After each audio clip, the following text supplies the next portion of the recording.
So hello everyone, আজকে আমরা যাচ্ছি নাটোর গ্রিন ভ্যালি পার্কে। তো আমাদের সম্পূর্ণ ভিডিওটি দেখতে থাকুন এবং পাশে থাকুন। তো আমরা প্রথমেই কাঙ্ক্ষিত স্থানে চলে আসলাম এবং কাঙ্ক্ষিত স্থানে এসে দেখি যে বাস নাই। তো আমাদের এই যে ছেলেটা অনেক পরিশ্রম করতে লাগছে, মানে সারাদিন ধরে খালি পরিশ্রমই করতেছে। তো আমরা ছাদের পরে ছিলাম যখন দেখি যে বাস চলে আসছে। তো বাস চলে আসার পর আমরা নিচে চলে আসলাম এবং বাসে ঢুকে পড়লাম। আর বাসে ঢুকেই দেখি ওরা নাচ শুরু করে দিয়েছে। তো যাই হোক আমরা এক সাইডে বসে পড়লাম এবং পাশে ছিল আমার ফ্রেন্ড একটা। তো আমরা মিলে একটা ভিডিও বানাচ্ছিলাম, যেটা ছিল হচ্ছে যে অন্যেরা যা ভিডিও মানে অন্যেরা যা করে আর আমরা যা করি আরকি। তো এটাই ছিল সেই মানে একটা ভিডিও। যাই হোক, তো এখান থেকে আমরা চলে গেলাম। সো গাইস, আমরা এখানে চলে আসলাম। তো দেখুন যে আশপাশের যে অনেক লোক, আসলে শুক্রবারের দিনে একটু বেশি লোক হয়।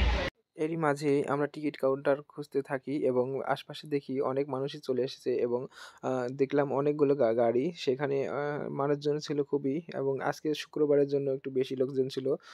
যাই হোক আমরা ভেতরে ঢোকার চেষ্টা করি আর টিকিটটা এখান থেকে দিয়ে দেই। তো ভেতরে ঢুকতে না ঢুকতেই দেখি কয়েকটা দোকান।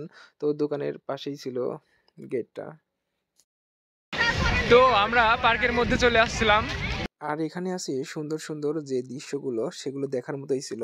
যেগুলো প্রাকৃতিকে ভরা সেগুলো আমি তুলে ধরার চেষ্টা করব।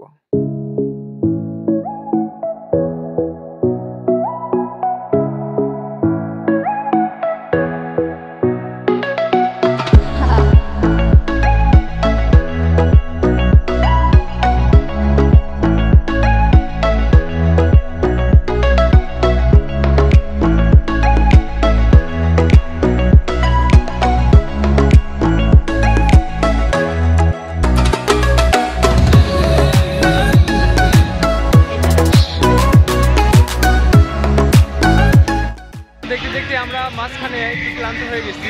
অনেক সময় ধরেই আমরা ভিডিও করতেছিলাম। এতক্ষণে যা দেখলেন, তো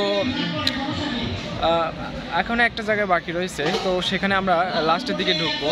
এখানে আমরা একটু নিরাপত্তা পালন করতেছি, কারণ দুপুর থেকে যে জার্নিটা করে আসছিলাম, আসলে এই পর্যন্ত হাঁটাহাঁটি করার মধ্যে আমরা খুবই ক্লান্ত হয়ে পড়ছি। তো এখানে একটু বসে রয়েছি, বিশ্রাম করতেছিলাম। পাশে অনেকগুলো স্পট দেখা যাচ্ছে। তো সেই স্পটের ওরা আসলে এক এক জায়গা থেকে আসছে।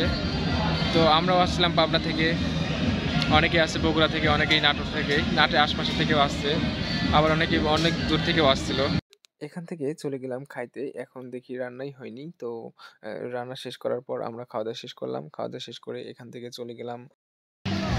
গাইস, আমরা দিন শেষে বিকেলের পর সন্ধ্যা চলে আসলো। তো সন্ধ্যা পর্যন্ত আমরা বেড়াচ্ছিলাম। তো বেড়াইতে বেড়াইতে এখন একটা ড্রিম ফরেস্টে ঢুকবো। সেটার টিকিট কত করে? 40 টাকা করে। তো আমরা ওইখানে ঢুকতে যাচ্ছিলাম।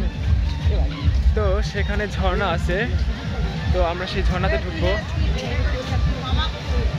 আর ঢুকবো না। কেন ঢুকবো না? আচ্ছা, আমরা দূর থেকে একটু দেখানোর চেষ্টা করতেছি। এখানে আসলে ভিতরে ঢুকে কোনো লাভ নাই। এখানে যেমনটা দেখতে পাচ্ছেন ঠিক তেমনটাই ভিতরেও। তো এখান থেকে দেখায়।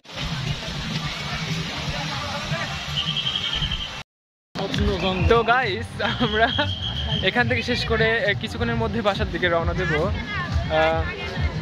এখানে পর্যটকের এখানে স্থান যেটা ছিল সেটা শেষ করলাম। আর পাশে এখন একটা গেট আছে, যেটাতে বাসার দিকে রওনা দিতে হয়। বাইর করে দিবি যেটাতে বের হলেই আবার ঢুকতে নাকি টিকিট কাটতে হয়। তো আমরা বেরোতে চাচ্ছি না, শুধু এখানে ঘুরঘুর করতেছি যে কখন বের হব। আসলে বের হয়ে গেলে আমাদের টিকিটের মূল্য শেষ। আর এখানে আরেকটা গলিতে চলে আসলাম আমরা। আর গলিটা অনেক সুন্দর ছিল, যেটা সুপারি গাছ দিয়ে ভরা।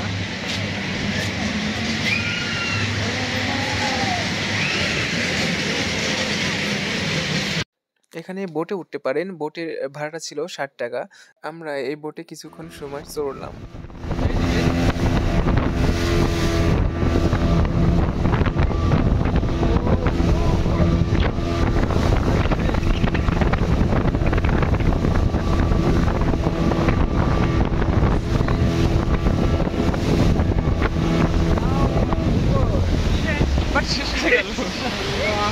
বোটের সঙ্গে আরও কিছু ভিডিও ছিল যেগুলো দেখানোর মতো, তো আমরা সেগুলো দেখানোর চেষ্টা করি।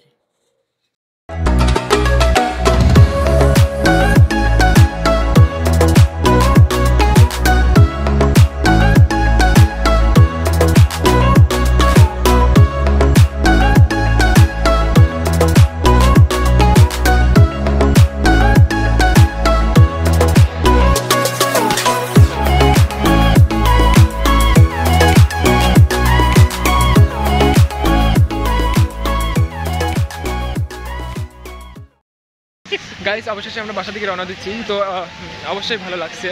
আর এখানে যারা যারা আসতে চান অবশ্যই এই সময় আসতে পারেন। তো এই শীতের সময়টা খুবই ভালো, আপনাদের জন্য আসলে ফুল যেটা আছে সেগুলো সব দেখতে পারবেন। তো আমরা গেটের দিকে রওনা দিচ্ছিলাম। সো গাইস আমরা এখন বাসের মধ্যে রয়েছি আর এখন এই বাসার দিকে রওনা দিচ্ছিলাম। তো আমাদের সম্পূর্ণ জার্নি শেষ করা হয়ে গেল। যেটা দেখছেন ও সারাদিন শুধু হাসেই, আর মানে মাঝে মাঝে মানে মাঝে মাঝে সাজেশন দেয় আর কি, সাজেশন দাদা। আর দেখতেই পারছেন মানে একটু বেশি হাসি।